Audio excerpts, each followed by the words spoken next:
didn't mean to overhear it. I was just walking toward the kitchen to check on Elias. He'd gone to get us drinks during my sister's graduation party, and I'd followed a minute later, wondering what was taking him so long. That's when I heard my name. "Callan's sweet," my mother said. Her voice floated through the doorway like a silk curtain, soft and warm, but with that sharp edge she always reserved for people she thought were wasting potential. "But Leora's the one with drive. She's already halfway to partner. Callan? She paints, she dreams. You need someone who builds, Elias, not someone who chases feelings." I stopped cold in the hallway. My name is Callan Wren, and in that moment, I realized my own mother wasn't just dismissing me. She was handing my future to someone else. To my sister. I stood there, paralyzed, as the man I had loved for 3 years, the man I thought would be my husband, listened. And he didn't defend me. That was the moment I understood. I wasn't just being replaced. I was being rewritten out of my own story. And it wouldn't be the last time. I didn't say anything that night. I walked back out to the patio, past the twinkle lights strung across the trees, past my cousins laughing by the pool, and I smiled like I hadn't just heard my heart break in the next room. When Leora found me a few minutes later, her face glowing with compliments and congratulations, I hugged her like everything was fine. I even toasted to her new job, but something inside me had already splintered. Over the next few weeks, the cracks deepened. Elias started talking about Leora more often, her confidence during the graduation speech, how impressive it was that she'd already landed clients. I pretended not to notice, not to feel it. But I did. Every time he canceled a date, every time he said he was tired, and then I saw his name tagged in her Instagram story, it chipped away at me. I wanted to trust him. I wanted to believe him when he said, "She's your sister, Callan. It would be weird if we didn't get along." But I knew better. I felt it every time we sat down at my parents' table and his eyes found hers instead of mine. Every time Leora touched his wrist when she laughed. Every time my mother smiled like a plan was unfolding exactly as she intended. I should have confronted them. I should have walked away. Instead, I stayed, hoping, foolishly, that maybe I was just being paranoid. That delusion shattered the day I tried to surprise Elias. I'd bought 2 tickets to a concert he loved. I still had a key. We'd talked about moving in together once, back when the future still felt shared. His apartment was quiet when I arrived. I called his name. No answer. Then I saw it. Her heels by the door. A silk scarf I recognized from Leora's Instagram draped over the back of his couch. The bedroom door wasn't fully shut. I heard a laugh, then the creak of a mattress, then his voice, low, soft, familiar. I don't remember opening the door. I only remember the way Leora's hair spilled across his chest and how neither of them looked surprised. Just inconvenienced. Elias scrambled for a shirt. Leora pulled the covers up, rolled her eyes, and said, "Well, this is awkward." I didn't scream. I didn't cry. I just dropped the envelope with the concert tickets on the floor and walked out. No one followed me. I didn't cry that night. Not then. I drove in silence, the streetlights blurring past the windshield like ghosts. By the time I pulled into my apartment, my hands were shaking, but my eyes were dry. The tears didn't come until the next morning, quiet and sudden, in the middle of brushing my teeth. They weren't loud or dramatic. They were the kind of tears that emptied something you didn't know was still full. The next day, I went to see my mother. She was arranging flowers in the living room, humming. When she saw me, she didn't look surprised. "You're being dramatic," she said, like I was a child throwing a tantrum. "Relationships end. You'll find someone who fits you better. Elias and Leora, they just make more sense." I stood there, swallowing everything I wanted to say. She didn't see what she'd done as betrayal. She saw it as correction, like I'd been miscast in a role and she'd simply fixed it. "You did this," I whispered. She didn't deny it. She didn't even flinch. "I did what needed to be done. Leora deserves someone who can match her ambition." "And I don't?" "You're softer, Callan, a dreamer. You'll find someone else. Someone gentler." I nodded, and then I left. That night, I packed everything I could fit into the trunk of my car. My sketchbooks, my brushes, a duffel bag of clothes, and a folder labeled Denver. I didn't even leave a long note. Just 3 words on the kitchen counter. Watch me rise. I drove through the night, past the Carolina mountains, into the unfamiliar arms of Colorado. I had no job, no place to live, just a motel room that smelled like bleach and cigarette smoke, and a deep, aching need to rebuild. For the first time in my life, no one knew where I was, and that anonymity felt like the first breath after nearly drowning. The job hunt was brutal. No one wanted a fine arts graduate with no corporate experience. I applied everywhere: coffee shops, bookstores, gallery internships. I stayed in that motel longer than I'd planned, eating microwave noodles and scribbling affirmations on a whiteboard I found in a thrift store. I wrote one sentence and read it every morning. You are not broken, you are becoming. Then, 3 weeks later, I got a call from a company I didn't remember applying to, Halstead and Hale, a small investment group looking for an executive assistant. You'll be reporting directly to Mr. Dorian Hale, the voice said. He's intense. He needs someone fast, organized, and unafraid of chaos. I said yes before she finished the sentence. I didn't know it yet, but that job would change everything. I didn't cry that night. Not then. I drove in silence, my grip on the steering wheel tight, like letting go would unravel everything inside me. Streetlights smeared across the windshield like memories I didn't want to remember. My phone buzzed once. Elias. I turned it face down and kept driving. By the time I pulled into my apartment complex, my hands were trembling, but my face was blank. I slept in my clothes, lights still on, shoes by the door, like I was waiting to run again. The tears didn't come until the next morning, halfway through brushing my teeth. One moment, I was staring at my reflection. The next, I was sitting on the floor, sobbing into a towel. They weren't loud sobs, not the kind that shake walls. These were the quiet, exhausted tears of someone who had held it in too long. Later that day, I drove to my mother's house. She was arranging lilies in a glass vase when I walked in. "Oh," she said without looking up. "You could have called." I didn't speak. She glanced at me. "I assume you know?" "About Leora and Elias?" My voice was hoarse. "Yeah, I know." She sighed. "Callan, you're being dramatic." That word, dramatic. As if losing the man I loved and being betrayed by my own family was just a mood swing. "They're good together," she continued. "You'll find someone else, someone who fits you better." I stared at her. "You did this." She didn't flinch. "I did what needed to be done." "You pushed him toward her, because she's ready for the kind of life he wants. Leora's making moves. She's strategic. You're still painting sunsets." "And that's wrong?" "It's not wrong," she said, placing a lily just so. "It's just softer. You're a dreamer, Callan, but dreams don't build futures." She looked at me then. "You'll be fine, eventually. People like you always land somewhere quiet." I nodded, and then I left. That night, I packed everything I could fit into my hatchback. My art supplies, my sketchbooks, my clothes. I stood in the doorway one last time and placed a note on the kitchen table. 3 words. That was all. Watch me rise.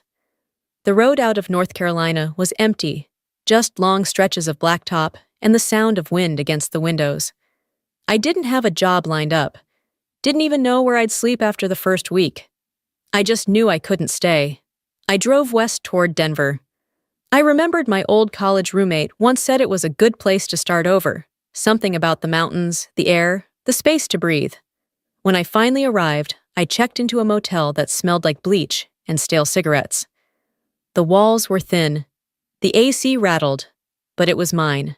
And no one knew I was there. I gave myself 5 minutes. 5 minutes to sit on the edge of the bed, face in hands, and let it all fall apart. 5 minutes to cry, rage, grieve, and feel foolish for trusting people who had never truly seen me. Then I opened my laptop. I applied for every job I could find. Art gallery receptionist, barista, temp work. Most places didn't call back. I spent my days hunting jobs and my nights sketching in silence. I bought a whiteboard at Goodwill and wrote on it in thick black marker, "You are not broken. You are becoming." 3 weeks later, I got a call. Halstead and Hale Capital, an investment group. They'd filled the admin role I'd applied for, but had another opening, executive assistant to a junior partner named Dorian Hale. "He's brilliant," the woman warned, "but chaotic. He needs someone sharp, calm under pressure." I said yes before she finished the sentence. I didn't know it yet, but that job would be the beginning of everything. The first time I met Dorian Hale, I wasn't sure if I'd walked into a finance office or a storage closet that had exploded. Papers were everywhere. Coffee cups, receipts, a half-eaten sandwich resting dangerously close to someone's investment portfolio. And at the center of the chaos was Dorian, rumpled shirt sleeves rolled up, dark circles under his eyes, and a laptop screen filled with color-coded madness. He looked up when I knocked. "Sorry about the mess," he said. "You must be Callan." "Callan Wren," I said, smoothing down the thrifted blouse I'd ironed 3 times that morning. "I was told you need someone who knows how to navigate controlled disasters." He smiled, a tired but honest smile. "That's accurate." He barely glanced at my resume, just asked one question. "Why are you really here?" I could have lied, said I needed stability or was fascinated by finance. But something about his exhaustion made me honest. "Because I lost everything," I said. "And I need to rebuild. I work hard. I learn fast. I don't quit." He studied me like he was trying to see beyond what I said. Then he nodded. "I've started over too." He hired me that afternoon. The first few weeks were chaos. Dorian was brilliant but disorganized. I created systems, calendars, reminders, labeled files. He started showing up to meetings on time. He remembered to eat. He even began saying thank you. Some nights, we were the last 2 people in the office. I'd be sorting client decks while he scribbled notes on a napkin. We'd sit in silence, surrounded by papers and flickering desk lamps, but it was a comfortable silence, one that felt like respect. Eventually, we started having lunch together, not because we had to, but because we enjoyed each other's company. He told me about his dad, a contractor who didn't understand his obsession with money markets. I told him about Asheville, about losing people I thought were forever. "You deflect," he said one afternoon, unwrapping a sandwich. "You talk around things, but never into them. Maybe I'm just boring." He shook his head. "You're not." We never flirted, not directly, but there was something growing, unspoken but undeniable. A trust, a rhythm, a mutual understanding that neither of us said aloud. Then one night, as I was locking up, Dorian handed me a folder. "What's this?" I asked. "A business plan," he said. "Something I've been working on for years. I want to start my own firm. I think you should be part of it." I blinked. "I'm just your assistant." "No," he said firmly. "You're the one who makes everything work."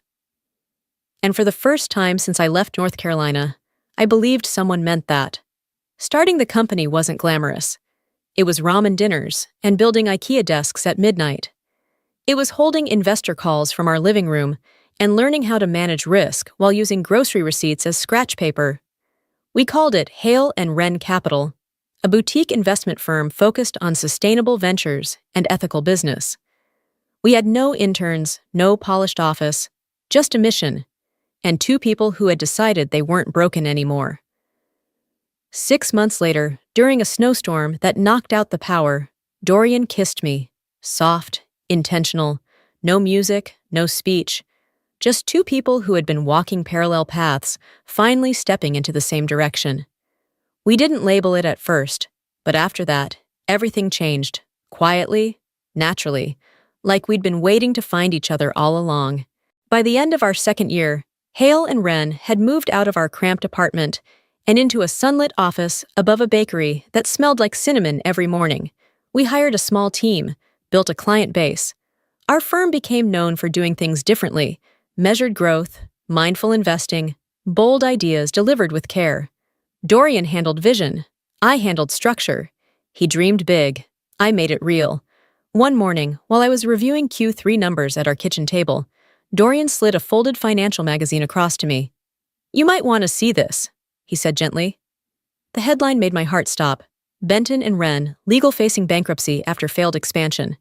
I hadn't heard those names in years. Elias and Leora's firm, the one they started after he left me. I kept my voice steady. "Didn't know you followed legal news out of Asheville." "I don't," Dorian said. "But they handled compliance for Meridian Group, and—" He paused. "We've been vetting Meridian for acquisition." The air shifted. "Daniel Elias Benton is still Meridian's compliance officer," he added. "And Leora's firm was their legal contractor. Until now." There it was, the universe folding in. "If you want to back out." I shook my head. "It's business." 2 weeks later, it was official. Hale and Wren acquired Meridian's sustainable energy portfolio. The press called it a win for small, values-driven firms. What they didn't print? The man who once betrayed me now worked under a company with my name on the door. Dorian looked at me that night. "Let's host a gala." I raised an eyebrow. "We don't throw parties for deals." "This one feels personal," he said with a smile. "Invite them. Your mother, Leora, Elias." My heart tightened. "You think that's a good idea?" "I think it's time they saw what you've built." I didn't send the invitations for revenge. I sent them for closure, for recognition, for the girl who once stood outside a kitchen door and thought she didn't matter. The night of the gala arrived like a dream. The Denver Museum glowed under amber light, floating candles, screens showing our impact, solar projects, refugee-run bakeries, women-owned startups we funded. I wore a charcoal gown. Dorian looked at me like the room had vanished. "They're here!" someone whispered. I turned and saw them. My mother in navy silk, Leora in cream, Elias trailing behind with tired eyes and a stiff jaw. They didn't see me right away. I watched them circle the displays, scanning for faces they no longer recognized. Then my mother spotted me. She froze. I didn't flinch. I extended my hand. "Mother, glad you could make it." Dorian stepped forward. "Dorian Hale, co-founder, Callan's husband." Her jaw tightened. "Ah, the husband." "Yes," he said. "And partner. In every sense?" Leora approached. "You've done well for yourself." "We've done well," I said. "Together." Her eyes flicked at that word. Elias gave a nod. "Callan." I returned it, calm. "Elias." During dinner, I gave a short speech. I thanked our team, our clients, and the communities that believed in second chances. I ended with, "True success isn't loud. It isn't cruel. It doesn't need to scream. Sometimes it's just the quiet steadiness of building something no one can take from you." When I sat down, Dorian took my hand. "Moment of power," he whispered. I nodded. And I didn't even have to raise my voice. At home that night, the house was quiet. Comfortably quiet. Dorian loosened his tie, tossed his jacket onto a chair, and joined me in the kitchen, where I'd pulled the leftover chocolate mousse from the fridge. We didn't talk about the gala right away. We stood there under the pendant lights, sharing dessert from the same bowl, 2 spoons tapping gently. It felt like a ritual.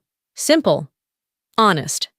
Then he asked, "Now that it's over, how do you feel?" I paused. Not angry, not triumphant, just free, I said, like I stopped waiting for something I didn't know I still wanted. He nodded. "An apology," I added. "Recognition, for them to say I mattered." "But you don't need it," he said. "No," I whispered. "I don't." I looked at him, this man who stood by me through chaos and calm, who never asked me to be anything but myself. And I realized something. If my mother had believed in me, if Elias had stayed, if Leora hadn't taken what wasn't hers, I might never have left. I might have stayed small to earn their love. But they betrayed me, and in doing so, they set me free. I looked around our kitchen. It wasn't grand, but it was ours, every bit of it earned. "Do you think they regret it?" I asked. Dorian replied, "They regret who you became without them, not because they miss you, but because they can't take credit." That felt true. They never wanted my happiness, only control. And when they lost that, they lost me. I didn't need revenge. I just needed a life they couldn't touch. And now I had it.